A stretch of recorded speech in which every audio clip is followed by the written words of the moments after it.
Pocket sevens. This is absolute standard play here with 650,000 in chips. Trouble. Elke with pocket jacks. Insta call here. A little bit unlucky here for Christian. He had to make the move with sevens. Elke wakes up with pocket jacks now as a big favorite. Going to need to get really lucky here. 4-1 underdog, as you can see there by the graphic. It looks like Elke, you know, if he wins this pot, it's going to strengthen his chip lead. He's got the momentum going. And there it is, 310. There's a jack for Elke. Well, that's like death for Harder there. Now he needs an absolute miracle. Really an 8 and a 9. There's the 8. There's the 8. Not bad. Well, I mean, that gives him a little bit of a chance now. Just a 9. 4 cards in deck, obviously. 5 on a river is not going to do it. Well, you know, nothing really that Christian Harder could have done differently here. He really didn't have a lot of chips to maneuver with, got short, and just had to make the play. Well, Christian Harder heads back to Maryland, $200,000 richer. He comes in 7th place, and Elke Grespalier is in the lead and in command.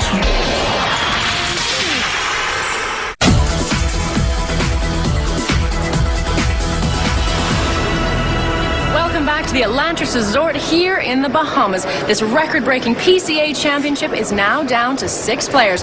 But who will walk away from paradise with a coveted trophy and an astounding $2 million? Let's find out. Thanks, Kara. Well, as you can see, David Pham did have a resounding chip lead when we started the game. He's now at 5.6, and Elke Grespalier now the chip leader, 9.1 million. Pop and Chris have got the blinds. David's under the gun. Still a long way to go here, and David's going to once again come in with a suited connector, 8-6 of clubs. It's not going to slow him down just because he doesn't have the lead, obviously. And Con with an ace-queen offsuit.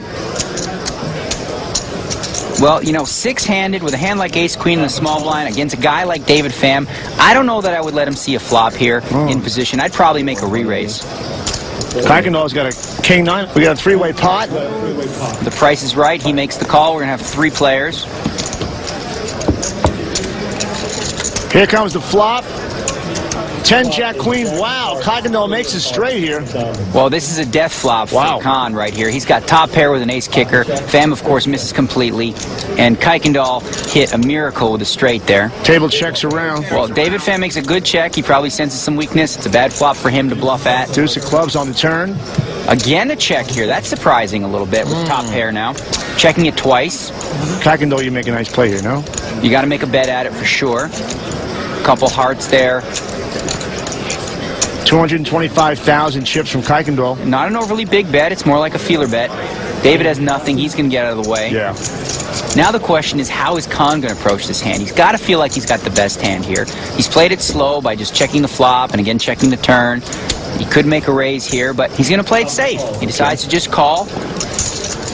Not a bad play at all. Maybe let the guy hang himself a little bit. 7 of clubs on the river. That should be a complete blank. Alpha Khan decides to check once more. All in. Wow. All in for Chris Kuykendall. You know, I got to say, I think this is a little bit greedy right here. You think he's betting too much, maybe? I do. He's overbetting the pot, obviously. He looks really confident. He didn't really take much time. Just boom, all in. Yeah. So now it comes down to this. Hafa Khan has top pair with an ace kicker. Is my opponent bluffing? This is the essence of poker in a sense. Does he have it or does he not? He throws it away. Wow. Great laydown by Khan. You know, at the same time, also maybe a little greedy bet there by Kuykendall. Meanwhile, Chris has now quietly pushed his way into contention, although probably not surprisingly to his parents. He's used to pushing his weight around. I started wrestling when I was in about 6th grade, and that was pretty much my life. Wrestled through junior high and then high school. I was actually the Ohio State champion for 130 pounds. I graduated from the University of Cincinnati, operations management degree. To be honest, I was kind of a poker junkie towards the end of my collegiate situation, and I graduated and I was like, you know what, I'm just going to give this a shot. You can't lay him down at this point. I think the one thing that I would take from wrestling and apply it to poker is my competitive drive and attitude. You're all in. It's just trying to stay focused and stay disciplined, and obviously the will to learn and just stay competitive. Must be my birthday. So far I've achieved more into wrestling than I have in poker, so I would say if I won this I would be a little bit more satisfying than the wrestling just because of the money.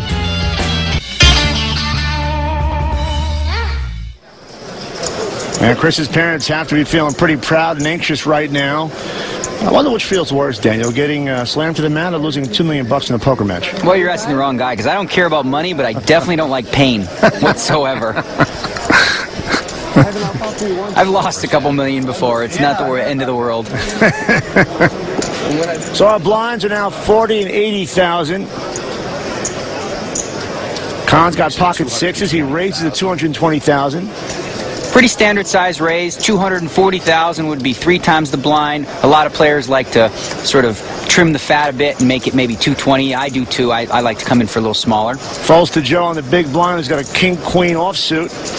Well, it's a hand he's definitely going to defend his blind with. Of course, the other option is maybe make a re-raise if he senses some weakness over there. I think he's taking a look to see how many chips he's got left also.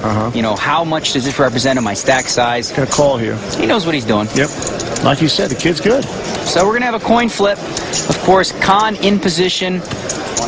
That gives him a little bit of a leverage, if you will. If both players miss the flop completely, he should be able to win it. Heads up to the flop.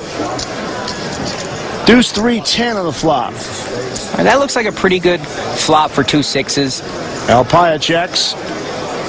Wow, that's surprising. I'm surprised he's going to check there with the sixes. 8 of clubs on the turn. Well, after the check on the flop, now Big Egypt over there, he's got to decide whether or not he's being trapped or that Khan has missed completely and just doesn't want to take this pot. He's going to make a play here, it looks like.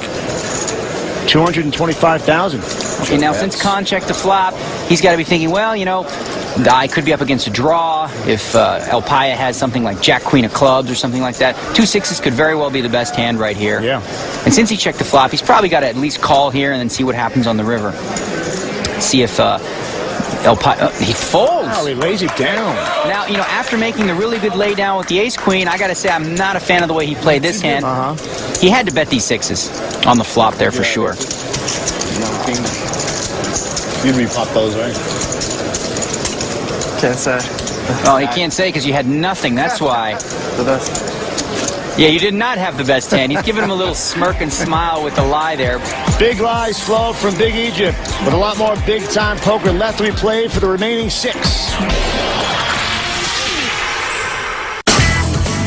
Welcome back to the Atlantis Hotel and Casino in Paradise Island.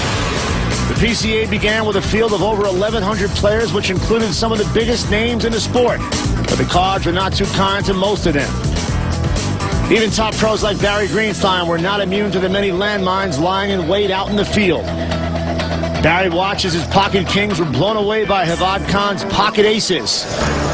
Greenstein parted the tournament graciously, as he always does, with his signature gift, an autographed copy of his book, Ace on the River. The cards were also not too kind for Umberto Brenes, who begged and pleaded. But to no avail, as his shark was burned by David the Dragon fan.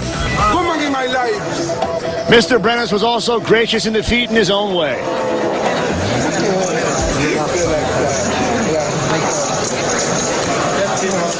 Does anyone ever know what Umberto Brenes is actually saying, Daniel?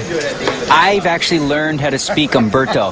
It's a new dialect. It's not quite in the dictionaries yet, but I can help you if you need some. Well, we're back to action. The blinds of 40 and 80,000. Joseph, Big Egypt, Alpaya has an ace-10 offsuit. Now he decides to limp in. This is the first time we've really seen this kind of a play, and it makes sense because I know that Alpaya, you know, prides himself on his post-flop play, so he wants to limp in and see a few flops. Now Queen Jack of Hearts for Khan. And when you limp in, that brings other people to limp in as well. And then we see, as you said, Khan's limped in with a nice hand, Queen Jack suited. Kuykendall's out. Pham calls from the small blind, and Elke checks behind him. Well, from that spot, David Pham's going to call with almost any hand he's dealt.